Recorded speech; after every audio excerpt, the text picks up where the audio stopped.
예, 지금 소동은 그 장로 제가 초반에 말씀드린 것처럼은 칼빈의 직분 제도를 세우는 데 있어서 가장 큰 오랜 시간 동안 가장 큰 어려움이었고, 그리고 가장 오랜 시간 동안은 그 시의회의 투쟁을 통해 가지고 이 컨시스터리를 갖다가 제도화시키게 되는데요. 이 과정 속에서 이 컨시스터리를 가는 데 있어서 그가 그렇게 왜 그렇게 그 투쟁하면서까지 이 권한을 갖다 교회 안으로 두려고 했는지, 그것은 그가 처음으로 그러니까 제2차 제네바 사역을 시작하게 되는 그의 첫 설교에 아주 명확하게 나타나 있습니다. 그러니까 이 첫 설교의 내용이에요. 그러니까 그 보통 이제 처음에 오게 되면은 다시 제네바로 다시 재입성하게 된 거죠. 제네바로 재입성하게 돼서 설교를 하게 된 거죠. 설교는 재입성하게 되면서 설교 내용에 보시게 되면은 뭐라고 그래야 되냐면, 만약 여러분이 나를 당신들의 목사로 원하신다면 여러분들의 생활의 무질서를 고치셔야 합니다. 만약 여러분들이 진심으로 망명생활을 하는 나를 다시 부르시는 것이라면 여러분 가운데 만연해 있는 범죄와 성적 방탕함을 청산하십시오. 내 생각에 복음의 가장 큰 적들은 로마 교황도 이단도 유혹하는 자도 독재자도 아니고 바로 나쁜 그리스도인입니다. 지금 보신 것처럼 그의 관심이 교회 밖에 있지 않고, 지금까지 우리가 봤던 것처럼 이단들에게 대항해서 교회의 교리적인 순수성을 담보하는 거, 거기에 두지 않고 뭐라고 그러냐면 나쁜 그리스도인이라고 그랬습니다. 그러니까 교회에 있어서 교회의 깨끗함을 얘기하게 되는데, 그 정화된 교회의 모습들은 바로 윤리적인 토대 위에 서여져 있다는 거죠. 그래서 선한 행위가 없는 죽은 믿음이 무슨 쓸데가 있겠습니까? 진리 자체인데 뭐라 중요하겠습니까?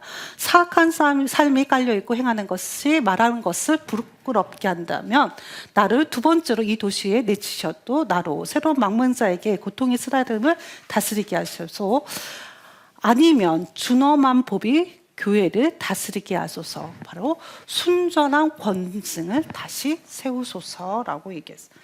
지금 보신 것처럼은 이 설교 내용의 핵심은 교회를 다시금 세우는데, 그 세우는 뭐냐면 참된 그리스도인, 바른 그리스도인들을 양육하는 데에 그 목적함이 있다라는 거죠.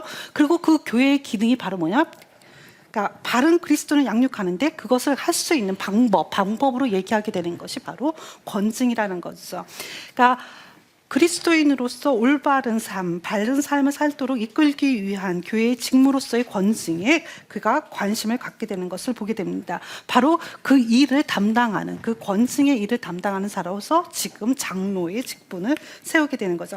그러니까 장로가 가지고 있는 그 가장 큰 책임, 직무, 그것은 바로 도덕적인 과실을 체벌하고 권징을 시행하는 사람, 그게 바로 장로가 됩니다.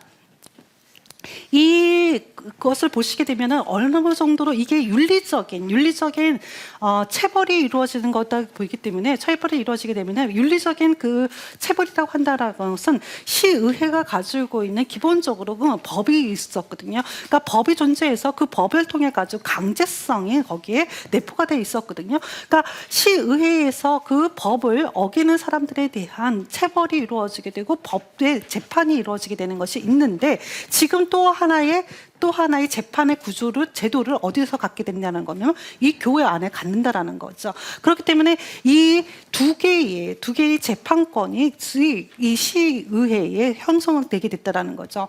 그러니까 재판권이 지금 시의회에 소속되어 있는 하나가 존재하게 되고 교회 안에 하나가 존재하게 된다고 했을 때에 이 두 판결이 만약에 대립이 된다 그러면은 이 갈등은 어마어마하게 크게 증폭되는 결과를 낳게 된다는 거예요. 이러한 것이 바로 칼빈이 끊임없이 시의회의 토착민들과 갈등하게 되는 단초가 되게 됩니다. 엄청난 갈등의 구조를 갖게 되는데, 아주 예를 들어 보시게 되면은요, 그 칼빈이 지금 지금도 그렇게 이야기하시는 분도 굉장히 많습니다. 그러니까 인터넷에 들어가시게 되면은 인터넷에서는 이렇게 그 칼빈에 대해서 이렇게 쓰는 그 동영상들이 굉장히 많이 뜨는데요. 그 동영상들 가운데에 칼빈에 대해서 부정적으로 평가하는 사람들의 글들을 보게 되면은 제네바에서 칼빈이 뭐라고 그러냐면 독재자였다. 그강은 조금만 춤추는 게 그게 뭐가 그렇게 잘못됐다고 그것을 조금 춤췄다고 해서 그 사람들을 갖다 태형을 치우고 이렇게 하는 글들이 여러분들 종종 보실 겁니다. 근데 그 글의 요새 와서는 누가 가장 많이 사용하냐면 여러분은 보시는지 모르겠지만 신천지들이 사용해요. 그러니까 신천지들이 내세우게 되는 동영상들을 잠시 보시게 되면은 장로교의 수장 이렇게 표현해요. 장로교의 수장 칼빈. 그리고 그 칼빈은 제네바의 독재자. 아주 도식화시켜요. 그리고 그 독재자의 모습이 바로 뭐였냐면 윤리적인, 그렇게 조금 잘못한 것을 가지고 굉장히 큰 벌을 내고 그리고 굉장히 모든 사람의 한 사람의 행동을 어떻게 해요? 다 컨트롤하고 거기에 대한 죄에 대해서 벌을 내리는 그러한 모습, 굉장히 잔인무도한 모습으로 그림을 그리게 되죠. 이제 이러한 모습들이 그렇기 때문에 그런 장로교의 교리를 따르는 그 장로교도 어떻다는가? 그렇다라는 거죠. 자신들을 어떻게 해요? 장로교 교인들이 핍박하고 있다라는 거죠. 자신들이 잘못한 게 뭘 그렇게 잘못했다고 이렇게 되는 거죠. 이러한 얘기가 이 시기에도 아주 등장하게 되는데요. 지금 보시게 되면 암호하고의 논쟁하고 발행하고 논쟁에서 보시게 되면은요, 사실 이들에게 있어서 나타나게 되는 가장 큰 문제라고 얘기한다 그러면은요, 자신의 그 경제적인 것에 있어서의 박탈이 이루어지게 되는 경우, 그리고 자신들이 가지게 되는 그 성적인 쾌락을 갖다가 제재를 받게 되는 경우 가장 많은 트러블이 형성되게 되는 것을 보게 돼요. 예를 든다 그러면은요, 이 카드 제조업자예요. 카드 제조업자인데 칼빈의 시대에는 주일날 예배 드릴 때 이 카드 놀이 하면 돼요, 안 돼요? 당연히 안 되거든요. 그럼 이게 법적으로 제재를 가하게 되는 거죠. 그러면 이 성도들이 모여가지고 저녁 시간에 모여가지고 같이 식사하고 놀면서 뭐 해요? 카드 놀이를 해요. 카드 놀이를 하게 되면은 그것을 법적으로 카드 놀이를 하지 못하게끔 하게 되니까 사람들이 어떻게 카드 놀이를 자연스럽게 안 하게 되겠죠. 안 하게 되니까 뭐가 돼요? 자기는 카드 놀이를 팔아서 자기가 먹고 살았는데 사람들이 이게 법적으로 제재가 들어오게 되니까 카드를 사지 않게 되죠. 그러니까 자신의 불만이 머리끝까지 올라오게 되죠. 그러면서 뒤에 가서 뭐 하게 돼요? 그러면 누굴 욕하게 돼요? 그렇죠. 칼빈을 욕하게 되는 거죠. 그러면은 칼빈의 입장에서 뭐예요? 자신의 무고한 거잖아요. 그러니까 사실 무고하는 걸 갖다가 얘기하게 되는 거죠.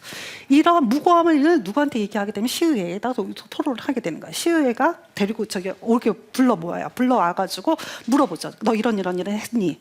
했거든요. 증인이 나오거든요. 그러면은 뭐라 그래요? 잘못했다고 가서 얘기해라. 근데 이 사람이 이제 자기가 뭘 그렇게 잘못했다고 거기 또 그 굴러온 돌이 박힌 돌을 지금 빼내는 꼴이 된다라는 거죠.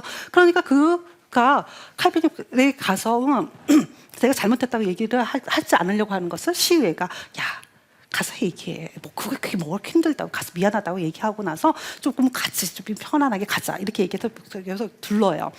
근데 칼빈이 그가 와서 사죄를 하는데 어떻게 사죄를 하기를 원하냐면 그때 당시에는요, 내가 잘못한 것을 무고하게 사람을 갖다가 그렇게 뒤에서 그렇게 욕을 하게 됐을 때 사죄를 하게 될 때는요, 공개적인 죄사함을 행해야 돼요. 그러면 공개적인 죄사함을 한다라는 것은 뭐 뜻하면요, 길을 다루면서 어떻게 되면 내가 잘못했다라는 죄 사함의 식을 해야 되는 거예요. 돌아야 되는 거예요.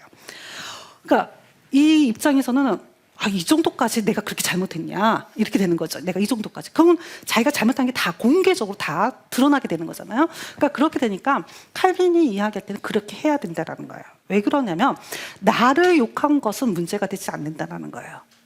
나를 욕한 것은 문제가 되는 것이 아니라 그가 나를 욕하면서 누구를 욕하게 되는 거야? 그렇죠. 하나님을 욕하는 거예요. 그러니까 하나님의 이름을 망령되게 여긴 것은 큰 죄예요. 그렇기 때문에 그 죄에 대한 그 식을 갖다가 거역을 해야 되는 거예요. 저기 소위 말하면 돌아다니면서 잘못했다고 얘기해야 된다라는 거예요. 그러면은 이렇게 이 시의회하고 이런 문제를 두고서 계속해서 갈등해요. 그 결국은 이제 결론은 그 사람이 그렇게 해요.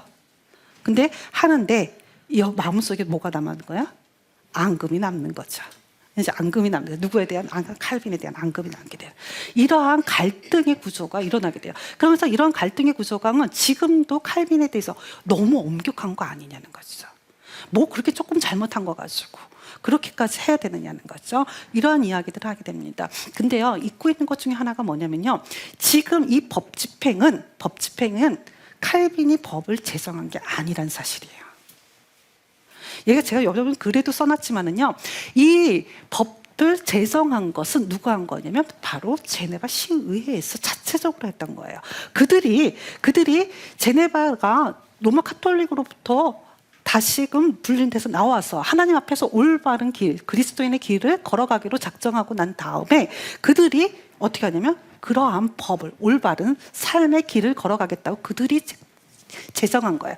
그래서 예배할 때는 우리 오락을 하지 말자. 그러니까 그때 당시에 볼링이 굉장히, 지금 얘기하는 볼링이 굉장히 유행하는 스포츠 종목이었대요. 그러면 우리가 됐으면 예배 시간에, 예배하고 있는 동안에는 볼링하는 것을 우리 자체적으로 금하자. 그리고 예배에 성스러운 그런 주일에는 우리가 춤추는 것을 갖다가 하지 말자.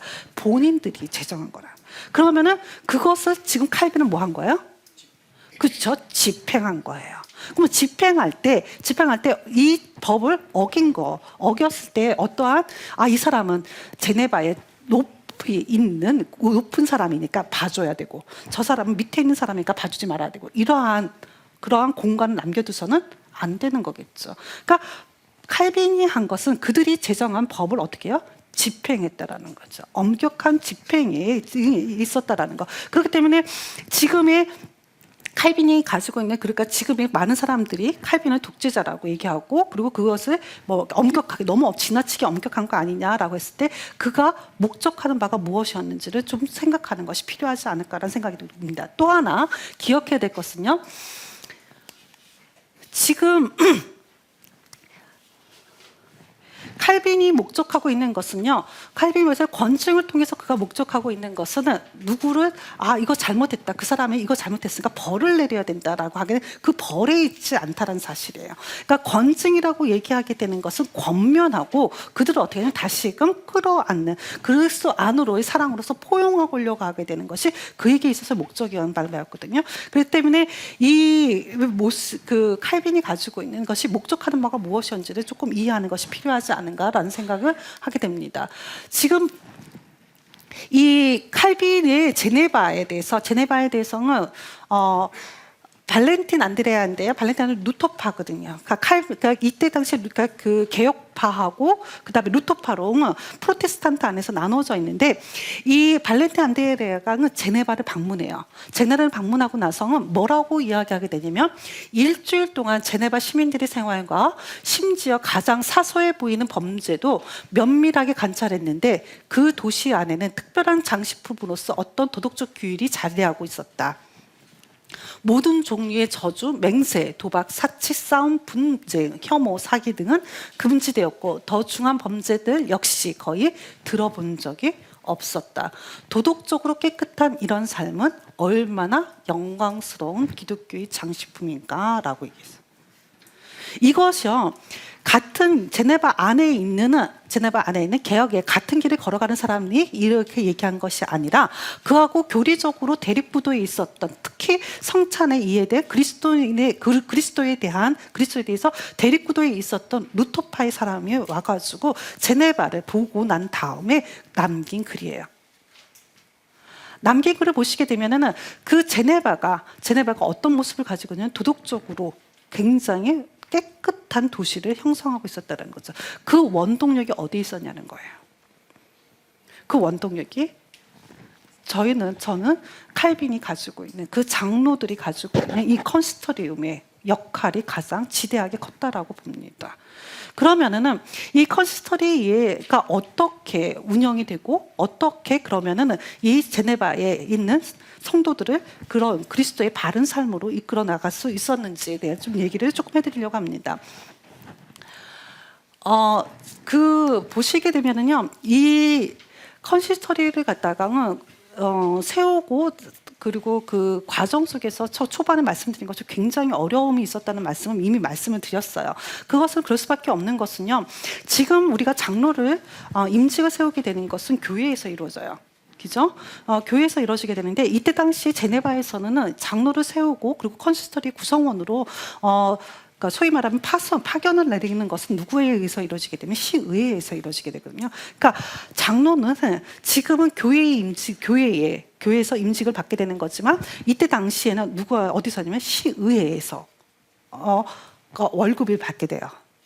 그러니까 그 수고에 대한 월급을 시의회로부터 받는다라는 거죠.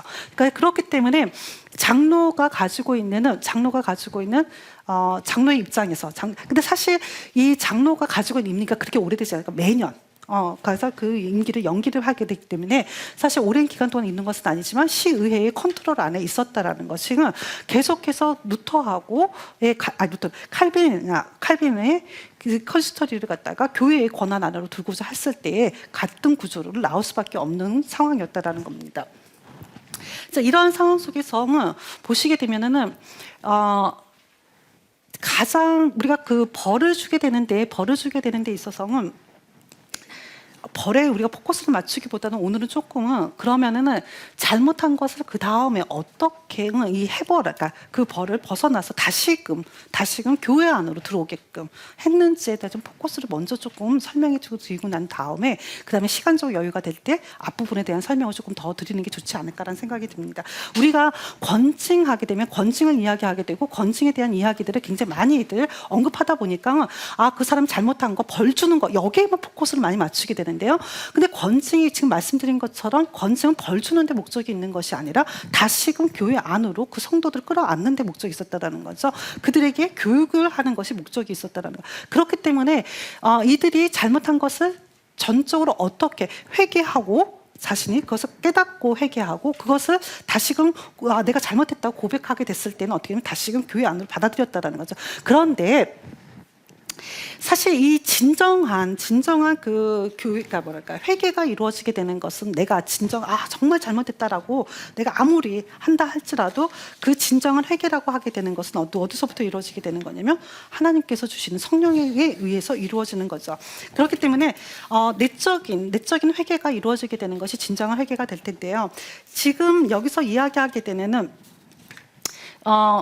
칼빈이 생각하게 되는 이 해벌의 과정을 통해서 생각하게 되는 것은 좀 더 그러니까 내적으로 내가 성령을 통해서 내적으로 그 회개가 이루어졌다는 것은 사실 그것을 갖다가 볼 수 있는 그 근거가 어디 있냐는 거예요. 그렇게 되면은 그것을 판단할 수 있는 것은 누가 할 수 있냐는 거예요. 그러니까 그것을 할 수 있는 것은 당연히 누구밖에 할 수는 없냐면 하나님밖에 할 수가 없는 거거든요.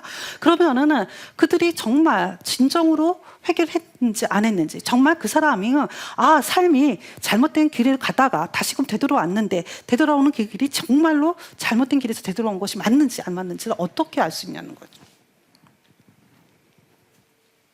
포커스가 바로 거기에 맞춰져야 된다는 거죠.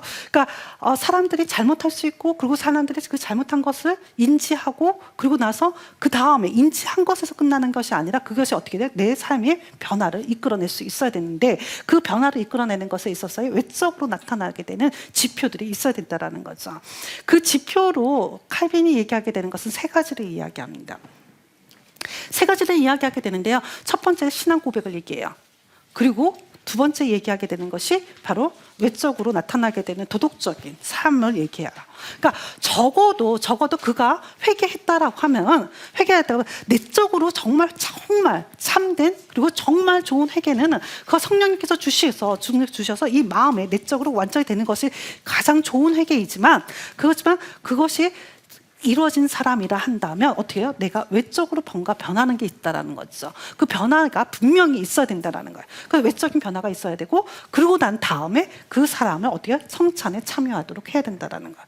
그래서 이 세 가지를 어느 정도 그 사람이 정말로 참된 그리스도인의 길을 걸어가고 있는지 아닌지를 판단할 수 있는 척도로서 이 세 가지를 얘기하게 돼요. 신앙 고백, 올바른 삶, 그러니까 도덕적인 삶, 그 다음에 성찬의 참여라고 하게 되는 부분이죠. 그래서 이 세 가지를 이야기하게 되는데요. 근데 칼빈이 이야기해요. 뭐라고 얘기하냐면 이건 어느 정도예요.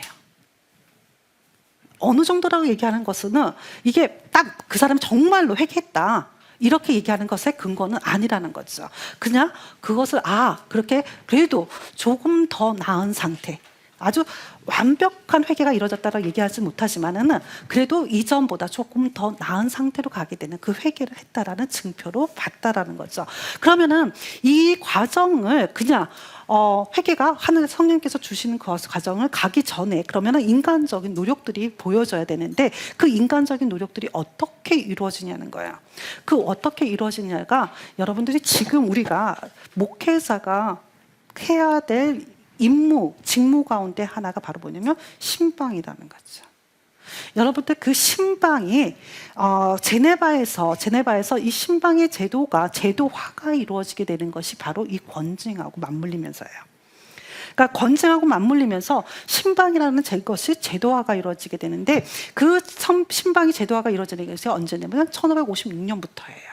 그러니까 그래서 시기적으로 보게 된다 그러면은 칼빈이 그 치의회하고 싸우면서 이 컨시스터리에 그 가지고 있는 그 직무를 갖다 교회 안에 컨트롤로 두기 위해서 끊임없이 싸워서 담보해냈던 것이 언제 가서 이루어지게 된 1555년이거든요.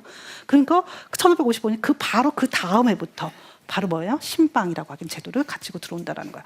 그래서 이 성도가 정말 하나님 앞에서 정말 그 죄를 누이치고 그리고 바른 삶을 살려고 지금 제대로 된 신앙을 갖다가 가지고 있는지 없는지 그것을 누가 할 수 있어요? 바로 장로들이 신방을 하게 되는 거예요. 사실 신방을 지금의 신방은 우리는 다 목회자들이 신방을 하고 있지만은요. 그때 당시에 이것을 할 수 있는 것은 바로 누가 하게 되냐면 장로님들이 하게 되는 거죠. 그러면은 장로님들이 이제 신방을 하게 됐을 때 하다 보니까 이 사람이 하는 이야기가 분명히 뭔가 잘못될 거거든요. 그러니까 이 사람이 보니까 교리적으로 뭔가 문제가 되는 것 같고 그리고 이게 영적으로 그리고 굉장히 본인이 감당하기 힘들게 될 때는 도움을 요청할 수 있습니다. 그럼 누구의 도움을 요청하게 돼요? 목회자. 그래서 목회자와 더불어서 목회자에게 요청을 하게 되는 거죠. 이런 사람을 한번 신방해 주십시오라고 요청을 하게 되면 목회자가 그 사람을 다시금 또 신방해서 그 신방에서 이 사람의 영적인 상태를 돌보게 되는 거죠. 그래서 영적인 상태에 대한 판단이 됐을 때 그 사람에게 보통 일반적으로 그 성찬에 참여하지 못하는 시간을 몇 개월 정도 두냐면 3개월 정도 두게 돼요. 3개월 정도. 그리고 만약에 이렇게 3개월 정도 뒀는데 이 사람이 전혀 변화가 없어요. 그래서 전혀 변화가 없게 되면 이게 그 성찬에 참여하는 횟수가 1년을 넘어가게 되면 거의 대부분이 추방이 돼요. 그러니까 성찬에 참여한다라는 것이 지금이야 1년에 한두 번밖에 행해지지 않다 보니까 성찬에 참여한다는 의미가 어떤 의미인지가 그 성도들에게 있어서 큰 의미로 다가오지 못하게 되지만은요. 사실 이때 당시에 제네바인들에게도 그게 사실 교육이 초반부터 이루어지지는 못했던 것으로 보여집니다. 왜 그러냐면은 해버리라고 하게 되는 이 과정을 갖다가 그렇게 중요하게 생각하지 않았다라는 거야. 그러니까 내가 성찬에 참여하는 것이 어떤 의미인지, 왜 내가 참여해야 되는지 그걸 잘 몰랐다라는 거예요. 보게 되면 중세시대 때에도 이 성찬에 참여하는 것이 1년에 기껏해야죠. 한 2번 정도였기 때문에 칼빈이 굉장히 자주 성찬에 참여를 하게 하라고 그러거든요. 그러니까 기본적으로 칼빈이 성찬에 참여하는 횟수를 갖다가 1년에 매주 하기로 하면 더 좋고 매주 하는 것을 매주 했으면 좋겠다라고 얘기해요. 그러면 매주 하는데 매주 그 성찬을 하려니까 이게 굉장히 힘들거든요. 그러니까 한 달에 한 번 정도. 그러면은 이제 한 달에 한 번 하게 되더라도 몇 번을 참석하게 돼요? 보통 12번의 성례에 참여하게 되는 거죠.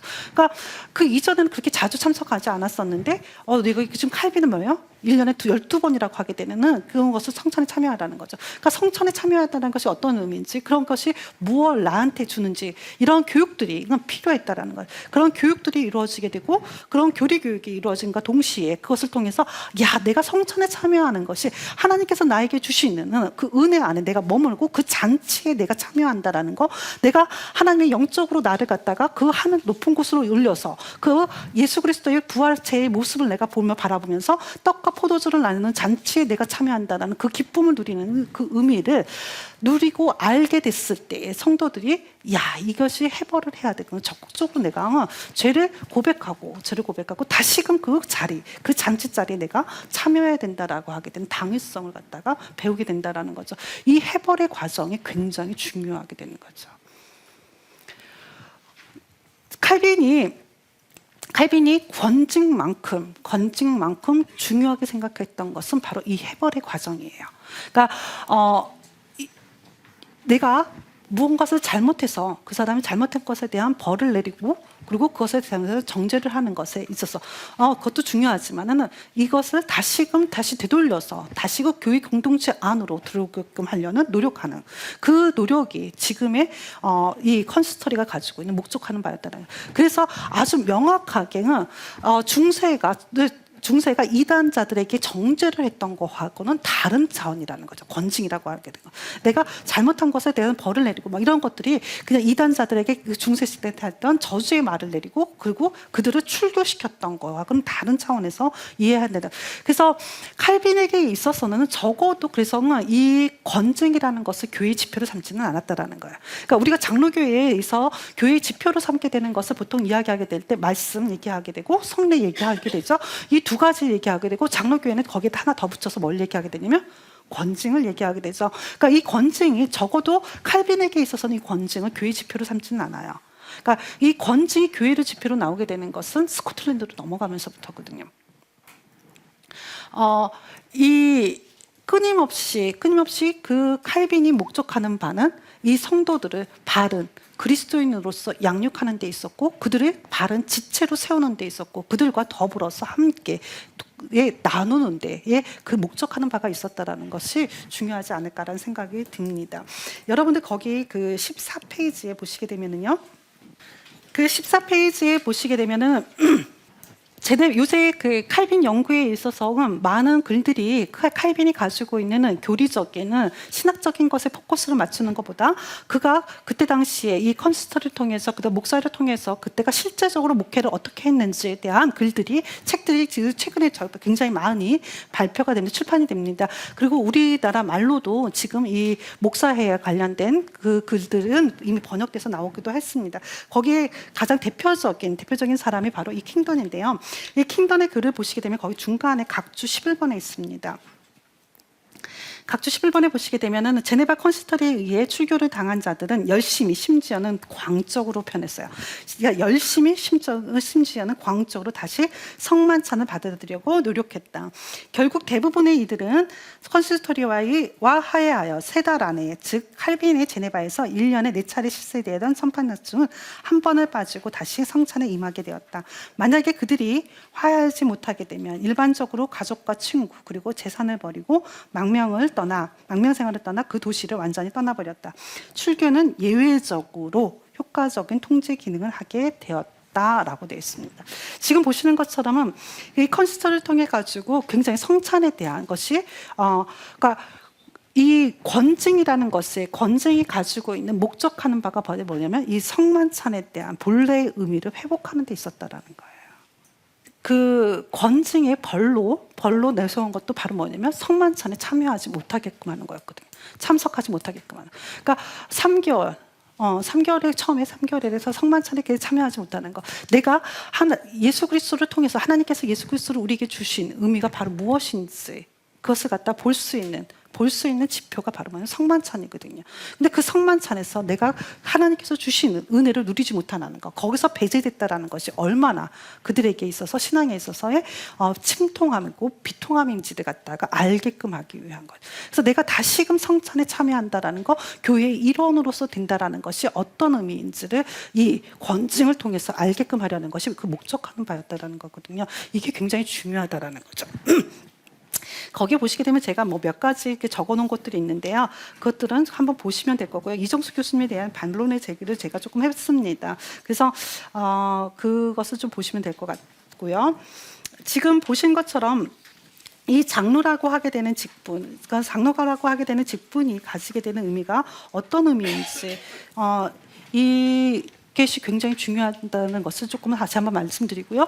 지금 어떤 의미에서 본다고 그러면 지금 한국교회가 가지고 있는 장로의 직분과는 지금 제네바에서 시행되고 있었던 장로회가 행했던 직분과는 굉장히 거리가 있는 것으로 보여집니다. 그러니까 지금 현재 저희 나라에서 한국교회에서 장로가 가지고 있는 것은 글쎄요, 그 교회마다 다 다르겠죠. 더군다나 상황도 다르고 다 그 교회의 목사님이 가르치시는 교육의 방침에 따라서 장로의 직분이 많이들 차이가 있을 거라 보여지지만 제 개인적인 그 장로의 직분에 대한 인상은 교회에서 뭐라 그럴까요? 위에 계시는 목사님 다음에 뭐 그런 이미지. 그 어릴 때 제 기억 속에 그 장로님은 허리에 뒷짐지시고 뭔가 뭐 할 때마다 저희 어릴 때 놀 때마다 뭐 하면 안 돼. 그러니까 저희가 제가 교회에서 놀 때마다 그 강대상 올라가면은 그 어디서 거기 강대상 올라가냐고 그러면서 혼내는 그 장로님의 모습들이 가장 먼저 떠오르는데 사실 제가 지금 한국교회에 가지고 있는 장로님과 목사님에 대한 이야기를 제가 하기에는 제가 그런 자격은 아직 안 되는 것 같습니다. 왜 그러냐면 제가 잘 모릅니다. 모르기 때문에 모르는 상황에서 뭐 목사님과 장로님의 관계에 대해서 이렇다 저렇다 이야기하는 것은 어불성설인 것 같고요. 그리고 제가 봤을 때 여기 계시는 목사님들과 그리고 여기 계시는 장로님들 그리고 여기서 직분을 하시는 분들이 더 잘 아실 거라 생각이 듭니다. 그런데 중요한 거 하나는 지금 이 장로가 가지게 되는 그 신방이라고 하게 되는 직분, 그 신방이 가지고 있는 의미가 무엇인지는 한 번쯤은 다시금 되새겨봐야 될 거라고 생각이 들고요. 특히나 왜 장로에게 이 직분이 수요가 있었는지, 이 장로님들에게 왜 이 신방이라고 하게 되는 이 문제 그리고 윤리적인 것에 있어서의 옳고 그름을 판단하게 되는 그 직무가 장로에게 있었는지 그리고 개인적으로 한국교회에서 이 신방이 장로들에 의해서 이루어지는 것에 대해서는 진지하게 한번 고민해서 장로님들에게 교육을 해야 되지 않은가라는 생각을 개인적으로 해보게 됩니다. 왜 그러냐면요, 지금 한국교회의 신방을 거의 모든 신방을 담당하고 계시는 분은 부목사님들이신 것 같아요. 담임 목사님과 부목사. 그러니까 담임 목사님의 신방을 받게 되는 것은 부목사님의 1차적인 신방이 거치고 난 다음에 담임 목사님 거기서 이제 더 정말 담임 목사님의 권명과 그리고 위로가 필요하신 가정을 위해서 부임 목사님이 담임 목사님께 우리 좀 이 가정을 방문해 주십시오라고 하게 될 때 담임 목사님께서 그 가정을 방문하게 되는 경우가 보통 이제 담임 목사님의 신방이 되지 않을까라 생각이 듭니다. 그렇다고 한다 그러면은 부목사님들의 신방은요, 부목사님들이 한 교회에 가장 오래 있게 되는 것은 과연 몇 년일까요?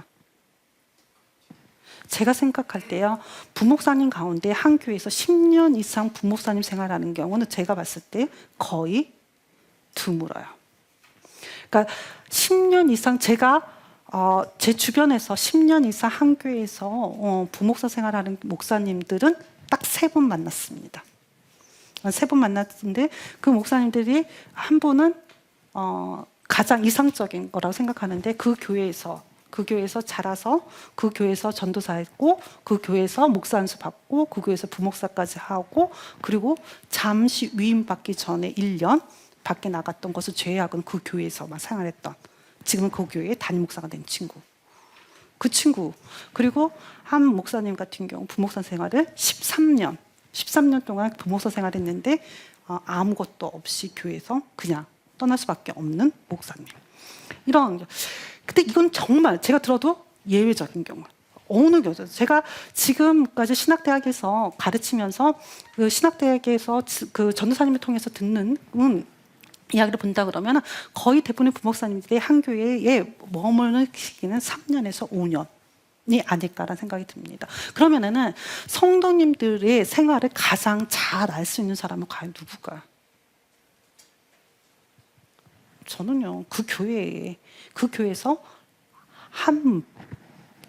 밥을 먹고 있는 사람이라고 생각하거든요. 그러니까 그 일을 담당할 수 있는 사람은 저는 장로님이 아닐까라 생각해요.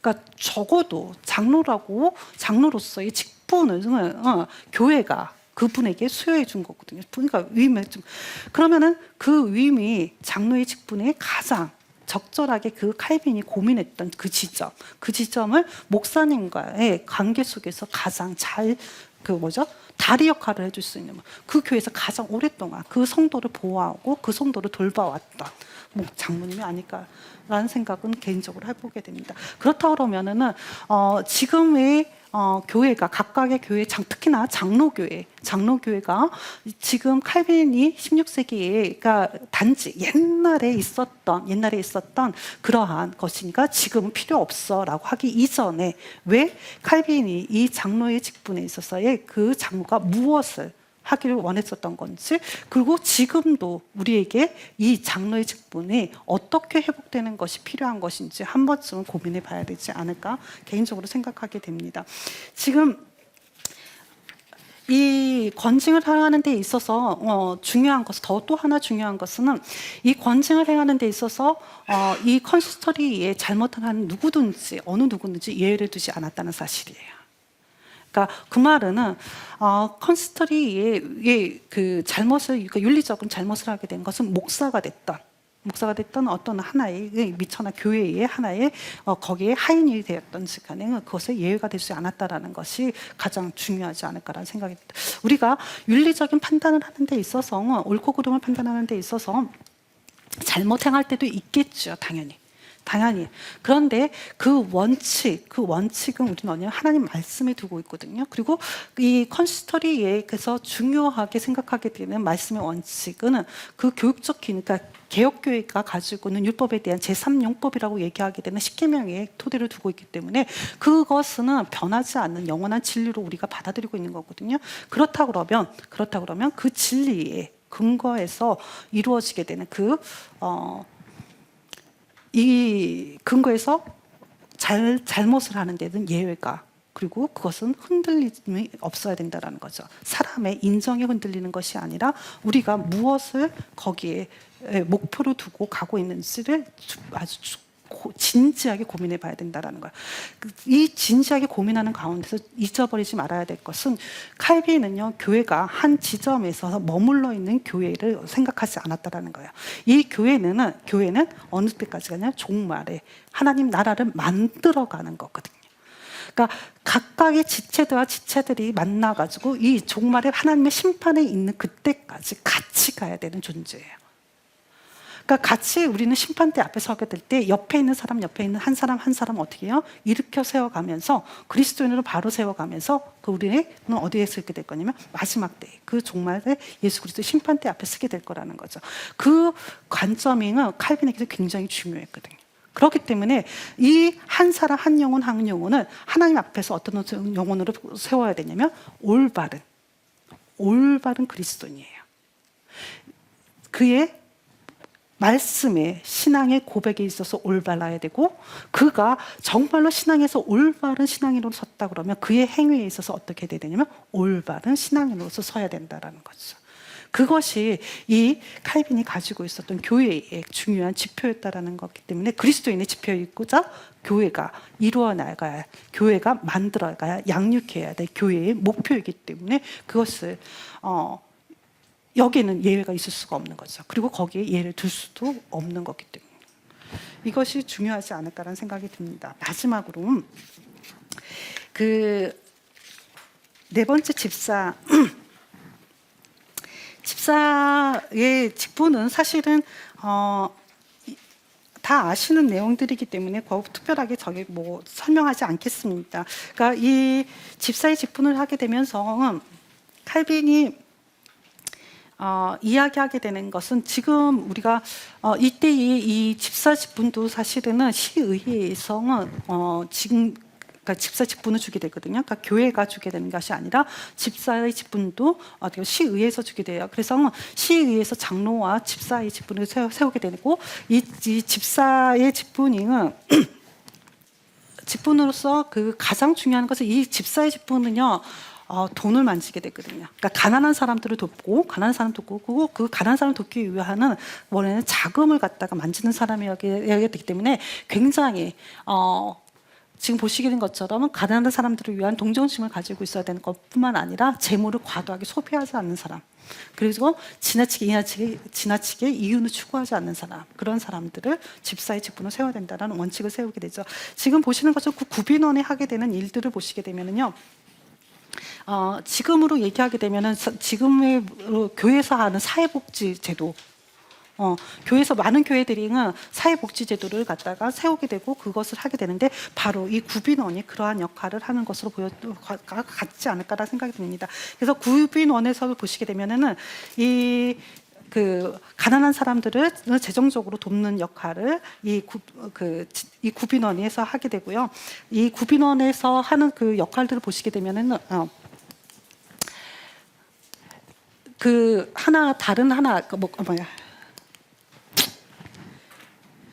프랑스 기금이라고 하게 되는 것이 만들어지게 되는데, 프랑스 기금이 이때 당시에 그 제네바에 굉장히 많은 피난민들이 제네바로 오게 되는데, 그 피난민들이 아까 제가 말씀드린 이탈리아에서도 넘어오게 되고, 그리고 유럽의 다른 나라에서 이곳으로 오게 되는데 신앙의 자유를 찾아서 이때 대부분 넘어오게 되는데, 지금 보시는 것처럼 제네바에서 교회를 이끌어가던 사람이 칼빈이었거든요. 프랑스의 사람이었잖아요. 그래서 굉장히 많은 프랑스 사람들이 이곳으로 오게 되는데요. 이 칼빈이 제네바에서 교회를 이끌고 있었을 때에 그 고국 프랑스에서는 프로테스탄트의 박해가 이루어지게 됐거든요. 이 박해를 피해가지고 굉장히 많은 프랑스의 피난민들이 제네바에 오게 돼요. 근데 이 제네바에 오는 그 숫자가 굉장히 한꺼번에 많이 몰려오게 되거든요. 그러니까 많이 몰려오게 되니까 사실 그 시의회 입장에서는 이 피난 온 사람이 먼저가 아니라 누가 제일 먼저예요? 제네바의 의미, 살고 있는 시의회에 있는 시민들이 먼저잖아요. 그러니까 여기서 받아들이는 것에 있어서도 지금으로 얘기하면 지금으로 얘기하면 그죠? 난민 정책이 되는 거죠. 그러니까 난민들이 오게 되는데, 난민들이 오더라도 난민들이 당연히 도와줘야 되는데 누구보다 우선하지는 않아요. 지금 현재 있는 우리가 있는 시민들보다 우선하지 않는 거예요. 그러다 보니까 이 난민들을 무조건 다 받아줄 수는 없네요. 그러니까 지금까지는 계속해서 이제 그 칼빈이 있으니까 한두 명씩 오는 거, 그리고 제네바가 이 프랑스의 난민들이 오므로 인해 가지고 경제적으로 굉장히 부유하게 된 것도 있었거든요. 그래서 굉장히 유효한 것도 있었기 때문에 그들을 받아들이는데, 이 프랑스에서 프로테스탄트 박해가 아주 대대적으로 이루어지게 되면서는 엄청나게 난민들이 이쪽으로 들어오게 되니까 이 제네바 시의회가 어떻게 이들을 배토를 놔요. 받아들이지 않겠다는 거죠. 배토를 놓게 되는데, 생각을 해보세요. 내가 교회 목회를 하고 있는데 내 같은 동족이에요. 그 동족이 그 프랑스에서 살지 못하는 이유가 뭐였냐면 로마 카톨릭으로부터 박해를 받고 있었거든요. 그러니까 이때 로마 카톨릭으로부터 박해를 받는다는 건 뭘 뜻하냐면요, 내가 프로테스탄트의 신앙을 고백한다는 그 자체가 뭐가 되는 거냐면 이단이에요. 어디에서는? 프랑스에서는. 그러니까 내가 이단이 된다라는 거예요. 그럼 내가 이단이 된다라는 것은 그때 당시 뭐예요? 그래서 죽음이에요. 그러니까 지금 칼빈이 그때 당시에 그래서 죽음이다 보니까 자기의 신앙을 숨기고 자기가 신앙을 숨기고 로마 카톨릭의 미사에 참여하는 사람들이 있었어요. 왜? 목숨을 살아야 되니까. 숨어 있는 사람들이 있을 때 그 사람들을 뭐라 하면 니고데모파라고 그랬거든요. 그러니까 니고데모파라고 얘기하고, 처음에는 그 니고데모파들 갖다가 그걸 이해했어요. 그렇지만 나중에 가서는 뭐라고 그러냐면 아주 단적으로 그렇게 살지 말아라 그랬어요. 정확하게 자신의 신앙을 고백하고, 만약에 그렇게 되면 떠나라, 프랑스를 떠나라라고 권면해요. 프랑스를 떠나라 권면하는데, 그러면 그 권면을 따라서 프랑스를 떠난 사람들이 누구한테 오겠어요? 그렇죠. 제네바로 오게 되는 거죠. 그러니까 제네바에 칼빈을 보고 오는 거죠. 그런데 지금 시의회가 그들을 갖다가 받아들일 수 있을 만큼의 여력이 되지가 않는 거예요. 그러니까 그들을 받아들이면, 우선은 이 사람들은 다 프랑스에서는 잘 살았을지 모르지만은 지금 모든 걸 다 버리고서는 자기 목숨을 지금 우선 부지하고서 가족만 데리고 나온 거거든요. 그러니까 그들이 제네바에서 있으려면 어떻게 정착할 수 있는 정착금이 필요하고, 그래서 어느 정도 일을 했을 때까지 그들을 먹일 수 있는 돈이 필요한 거잖아요. 그러니까 이러한 것들이 필요한 시기에 그때에 이 기금이 프랑스에서 와가지고 그 이전에 와가지고 정착했던 프랑스 시민이 그 돈 죽음 때 자기가 가지고 있었던 모든 재산을 누구한테 맡기냐면 칼빈한테 맡겨요. 그러니까 지금도 유럽에서는 그 부유한 사람들이 죽을 때 그 자식들에게 그 자신의 재산을 남기지 않고 사회에다 환원하는 경우가 많잖아요. 근데 그 유럽에는 여전히 그런 것들, 그 사회에 환원하는데 그 사회가 바로 교회에다 환원하시는 분들이 굉장히 많습니다. 그래서 그 마지막 그 나이 드신 분들의 마지막을 갖다 담당하는 곳이 어디였냐면 교회거든요. 그러니까 그들이 가족이 돈 버는 것이 아니라 가족이 마지막에 임종을 보고 마지막에 장례를 치러주는 것이 아니라 교회가 마지막에 그 어른들의 마지막을 책임지기 때문에 그들이 자신의 재산을 갖다가 다 어디다 맡기냐면 교회에다 맡기는데 이런 것이 이 프랑스의 칼빈에게 맡겨지는 거예요. 그래서 그때 대대적으로 이 프랑스 난민들을 갖다가 받아들여요. 그리고 그 자금으로 이들이 정착할 수 있게끔 해줘요. 이게 참 하나님 섭리라는 게 참 놀라운 게 뭐냐면 바로 그 정착했던 그 프랑스인들로 인해 가지고 칼빈이 시의회하고의 그 갈등 구조를 쫓낼 수가 있게 됐어요.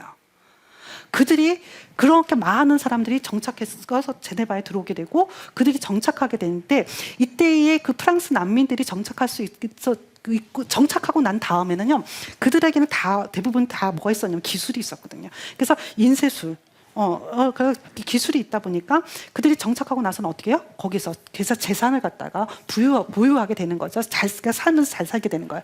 잘 살게 되면서 그들이 거기에 시민으로서 정착하게 되고요. 시민이 되게 되면 뭐가 되냐면 투표권을 갖게 되거든요. 투표권을 갖는다라는 것은 뭐가 되냐면 본인 스스로가 뭐가 될 수 있냐면 시의회의 의원이 될 수가 있었던 거예요.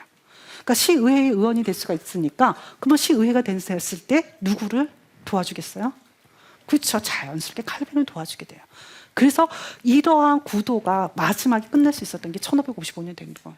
이렇게 해서 그 이후에는 칼빈이 이 컨시스터리도 자기가 생각하게 되는 목적하는 바대로 제네바에서 운영할 수 있었고요. 그리고 그들의 도움이 있었기 때문에 1559년에 제네바 아카데미도 세워질 수 있었던 거죠. 그러니까 이 자금을 운영하게 되는데 이 자금이 이 이후에도 보시게 되면은요. 엄청나게 이 제네바가 16세기를 넘어서서 17세기까지 넘어가게 될 때는 굉장히 많은 사람들이 여기에 정착을 하게 되고 그 돈으로 공부를 하게 되고 그게 사회적으로 굉장히 큰 영향력을 끼치게 되는데 그게 프랑스 기금이라고 그래가지고 프랑스 사람에게만 주지는 않아요. 그러니까 처음에는 가장 많은 난민들이 오게 되는 것이 어디였냐면 프랑스였거든요. 프랑스가 이 종교 전쟁까지 겪게 되거든요. 종교 전쟁으로 해서 소위 말하면 우리나라 6.25 전쟁처럼 6.25 전쟁 우리나라 사람끼리 싸웠잖아요. 남하고 북하고 마찬가지로 그 프랑스에서 있었던 종교 전쟁은요. 프랑스 사람끼리 싸운 거예요. 그러니까 프랑스 사람끼리 자기네 민족끼리 싸웠던 거였거든요. 그 싸움의 과정에서 로마 카톨릭하고 프로테스탄트하고 싸움을 하게 된 거거든요. 그래서 그 주도권을 잡고 있다면 로마 카톨릭부터 이 프로테스탄트들이 엄청난 박해를 받게 되거든요. 그러니까 그들이 가장 많이 나오게 되는데 이때의 그 칼빈이 가지고 있는 이 선행이라고 얘기하는 베푼다라는 거, 그러니까 선을 베푸는 것이요 범주가 민족적인 것을 넘어섰다라는 겁니다. 그건 무슨 말이냐면요, 그는 도움이 필요로 하게 되는 사람들, 도움이 필요하는 사람들은 종교적인 것을 따지지 않았다는 거예요. 유대인이든 그가 외국인이든 도움을 필요로 하는 사람들에게 이 기금을 베풀어줬다는 거예요. 굉장히 저는 놀라웠어요. 왜 그러냐면은 유대인들에 대한 그의 글들을 보게 되면 그런 종교적인 것, 신학적인 것에 있어서 굉장히 비판을 하거든요. 굉장히 비판하는데 여러분들 제가 정말 착한 컴플렉스를 가지고 있는 제 입으로는 그런 욕을 이렇게 표현을 못 하겠어요. 그러니까 우리가 욕을 하게 될 때요. 우리나라에서도 욕을 할 때 그 동물들의 이름을 갖다 쓰잖아요.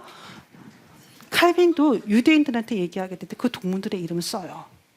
그러니까 그 정도로 신학적인 것을 비판할 때는 그렇게까지 얘기하던 사람이지만 그들이 강제적으로 어려움을 당하고 있었을 때 그들에게 이 기금은 기꺼이 그들에게서 나눠줬다라는 거죠. 또 하나, 이 기금이요. 또 하나 중요한 것은요. 그래서 아까 전에 저기 루소가 있었는데요. 그 루소가 바로 이 기금을 통해서 제네바에 정착, 그 가문이 제네바에 정착하게, 그의 할아버지가 이 기금으로 통해서 제네바에 정착하게 되고요. 그들이 그것을 통해서 어떻게 해요? 부자가 되고요. 그리고 다시금 부자가 되게 되면 어떻게 해요? 그 돈을 다시 이 프랑스 기금에다 다시 되돌려주게 되고, 그래서 그 기금이 계속해서 운용될 수 있게끔 만들어줬죠. 이 집사회가 하는 직분들 가운데 이러한 가난한 사람들을 도와주고, 그리고 그 사람들을 섬기는 일뿐만 아니라 또 하나의 아주 중요한 집사회들의 직분이 있었는데요. 바로 그게 뭐였냐면 선교 자금이에요. 선교 헌금을 보내는 거였어요. 그게 대표적인 게 바로 마지막에 제가 보여드리려고 했던 그 위구노 교회예요. 프랑스의 위구노들이 굉장히 많이 성장을 해요. 위구노들이 엄청나게 그 로마 카톨릭이 긴장할 정도로 프랑스의 위구노들이, 그러니까 프로테스탄트인들이 급성장을 하게 돼요. 급성장을 하게 되면서 교회를 형성하게 되는데, 그 교회를 형성할 수 있게끔은 도움을 줬던 사람들이 바로 누구예요? 이 직사 직분에 있는 사람들이 그 기금을 통해 가지고 뭘 사냐면 칼빈의 책도 있잖아요. 칼빈의 책을 어디를 프랑스로 보내요. 프랑스로 보내가지고 그것을 갖다 배포하는 거죠. 그래서 칼빈의 책을 읽은 사람들이 어떻게 해요? 그의 신학에 감동하게 되고, 그리고 그의 신학을 통해서 그의 공동체가 견고하게 서게 되는 일을 담당하게 되는 거죠. 그러니까 지금 보시는 것처럼은 단순하게 가난한 사람을 돕는 역할이 집사의 직분에서 멈추는 것이 아니라 그들이 운영했던 모든 것들이 가난한 사람을 통해서 그리스도인들을 세워나가고, 그리고 그 당시에 모든 전역에 있는 교회에 어려움을 당하는 교회들이 바로 세울 수 있도록 하는 중요한 중간다리 역할을 이 집사들이 했다라는 거죠. 그것이 지금 우리가 한국교회에서 가지고 있는 집사의 직분이 가든 조금 뭔가는 거리가 있는 것 같으면서도 비슷한 면은 충분히 있는 것 같아요. 우리가 보통 많은 집사님들이 교회에서 그 섬기는 일을 많이들 하시잖아요. 그러니까 그 섬기는 일들이 지금 그 칼빈이 이야기하는 것과 비슷한 것 같기도 하고 아닌 것 같기도 하고 그렇습니다. 그거는 각자의 교회에서 한번 판단해 보시기 바랍니다. 그래서 이렇게 그러니까 칼빈이 얘기하게 되는 커다란 그 네 가지의 직분을 지금 말씀을 드렸는데요. 이 네 가지 직분이 칼빈 시대에 가지고 있었던 직분이 지금도 우리나라에서 유지되고 있습니다. 근데 유지되고 있는데 그 직분의 이름만 우리가 가지고 있을 뿐이지, 정말로 그가 가지고 있었던 원래 가지고 있었던 직무가 지금도 우리에게 유지가 되고 있는지는 한번 진지하게 고민해봐야 되지 않을까라 생각이 듭니다. 그런데 그 직무가 지금도 우리한테 유용하다, 그래서 그것이 다시금 회복돼야 된다라고 하게 되는 정당성을 무조건이라고 하게 되는 아무런 이유 없이 가져온다 생각하지는 않습니다. 그러면 무슨 말씀이냐면요, 칼빈이 직무를 세우게 될 때 로마 카톨릭이 세웠던 직무를 거부하고 새롭게 세웠을 때 그때에 세웠던 원칙을 다시 한번 기억해야 될 필요가 있는데요. 그는 직무를 세웠을 때에 단순하게 교회 필요만 생각한 것이 아니라 그 원칙이 어디 있었냐면 성경, 하나님의 말씀이 있었어요. 그리고 그것이 목표하는, 직분을 세우는 목표가 어디 있었냐면 종말에 이 시기를 거쳐가는 그 그리스도인들이 이 종말의 시기를 잘 견뎌낼 수 있도록 하기 위한, 그리고 그들을 양육하기 위한 직분이었다라는 것이죠. 그래서 이 그리스도인들을 잘 양육할 수 있는 직분의 역할이 직분자를 세워야 된다는 거, 직분을 만들어내야 된다는 거죠. 그러면은 지금 우리가 가지고 있는 시대가 바뀌고 교회의 상황들이 바뀌게 되면서 직분자의 새로운 모습들이 나타나게 되는데, 우리가 그런 직분자를 세울 때에 정말 그 원칙을 우리가 가지고 있었는지는 진지하게 반성해 봐야 된다는 거죠. 우리가 로마 카톨릭이 직분자를 세울 때에 교회의 필요에 따라서 그의 직분을 세운 것처럼 교회의 필요에 따라서 우리가 직분을 세운 것은 아닌지 진지하게 다시 한번 검토해보고, 그리고 그 교회의 필요에 의해서 직분자를 어떠한 직무가 필요해서 직책을 만들어야 한다 그러면 그것이 정말 성경에서 예수 그리스도께서 지시하고 있는 내용들이 무엇인지 우리가 한번 진지하게 생각하면서 그 직분을 우리 교회 안으로 수용했는지, 그런 반성의 자리는 좀 필요하지 않을까라는 개인적인 생각이 듭니다. 그래서 이 커다란 틀에서 칼빈이 목적하는 바, 그 목적한 바는 지금도 변함없이 우리에게 주어지는 목표라고 생각이 들고요. 그 목표를 걸어가는 그 과정 속에서 직무가 필요하게 되고 직분이 필요하다라는 것에 대해서 어느 누구도 반론을 제기하지 않을 거라 생각이 드는데요. 그것을 어떻게 운영을 하고 어떠한 직분이 우리 교회에 지금 한국 교회에 필요한지에 대한 그리고 그것을 세울 때의 기준이라고 얘기했던 칼빈의 기준은 여전히 유효하고 필요하고 그리고 꼭 그렇게 해야 되는 것은 아닌가 개인적으로 그런 생각이 듭니다. 그렇게 해서 조금은 그 아무런 교회에서 직분을 세우는 데 있어서 아무런 경험도 없는 주제에 감히 그래도 제가 16세기를 연구했다는 이유 하나만으로 이 직분에 대한 이해를 조금 설명을 좀 드렸습니다. 여러분들의 각자의 삶의 자리에서 그리고 하나님께서 부르신 그 자리에서 오늘의 그 직분의 내용들이 한 번쯤은 교회를 바른 모습으로 세우는 데 있어서 하나의 인사이트를 통찰을 드리는 시간이었으면 기를 바랍니다. 감사합니다.